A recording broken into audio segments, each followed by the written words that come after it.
Volgende op Skemergrond. Dit voel of skelms soos BJ en Christine met alles wegkom. Het in gemors ingetrou.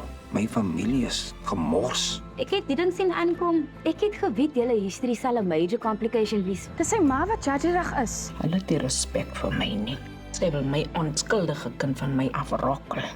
En daai, kyk, hoe lekker dan vir my das iets wat jy wil sê, Betty. Die situation sak, auntie. Ek haat dit om van my Burke se mamma weggestiek te word. Hy is wie ek is hier. Maar dit is wie jy is. Jy's besig om 'n klein bret te wees. Jy wil nie moeilikheid maak nie. As jy jou ooit in 'n posisie vind om nuwe liefde of dalk ou liefde te soek, jy weet waar om my te kry. Ek is lief vir Mamy en Daddy, maar hierdie Klasen, sy kies 'n ander pad vorentoe. Ag nee.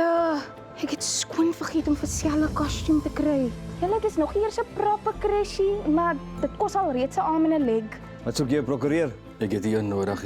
Ek het gekom om my naam skoon te maak en om 'n deal te organise. Ek kan net nie ontslaa raak van hierdie gevoel dat daar iets in die gang is wat ek net nie kan sien nie. Ek haat dit om van my ma te jok. Ek weet ek sit verdomme in 'n taffe posisie. Geheime koester eindig nooit goed nie. Hoe gouer sy die waarheid hoor, hoe gouer sal sy Dit is juist die probleem, Hazel. Ons weet nog nie wat presies die waarheid is. Dis hoekom Rowan gevra het ons moet wag. Die flower sellers het gesê Fabian is trouble. Hy was even involved met clean up Pukas again. Ons sal moet begin dieper dik.